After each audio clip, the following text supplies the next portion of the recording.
Akuşmam satmal wagt boldy. Kim alsa nesip etsin. Orada ayna Allah'tan her biriňize nesip etsin öz isleýän maşyny almak. Maşyn bilen tanıştyrayyn. 2021 Camry Radnoy A XS komplектasiýa. Gyzyl salon, içi daşı arasa, motor korobka hadowy, gül ýaly. Maşyny opşa maýdanda hiç ýyl çykdyjok. Öz zavodskoy puldyny otlaýar.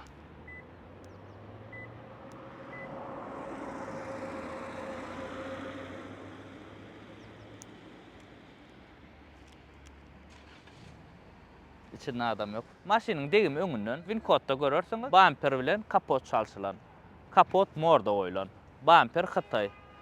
Radiator komplekt muňa morda goýduk. Gön angardan alyp. Elbetde panorama, ulu monitor, klip work'da start stop, bezkulçowy dostuppa. Opşa maýdanda köp gürlenýän funksiýalar hemmesi ba maşynda. 19-luk zavodskoy diskasy, pakrışkasy aňyrdan gelen pakrışka. Gelenden bäri men özüm sürdüm diňe 5000 kilometr geçdim. Şu maşyn Türkmenistana gelip 5000 kilometr geçdi. Iň gyzyklylaryny ellik bahasy $18.500. Ussaňyz alyp gelýäňiz, görýäňiz, maşyn göwünüňize ýarasa üstüne düşünşür. Ab men ýagdaý özünden pesrak, bahasy arzanak maşynlar ýa-da bayram şäheriniň içinde jaý bilen abmen etip bolýar. Şu ýerde nomerler dur, arkaň jaňlaşyň kime gyzykly bolsa, jany sag bolsun.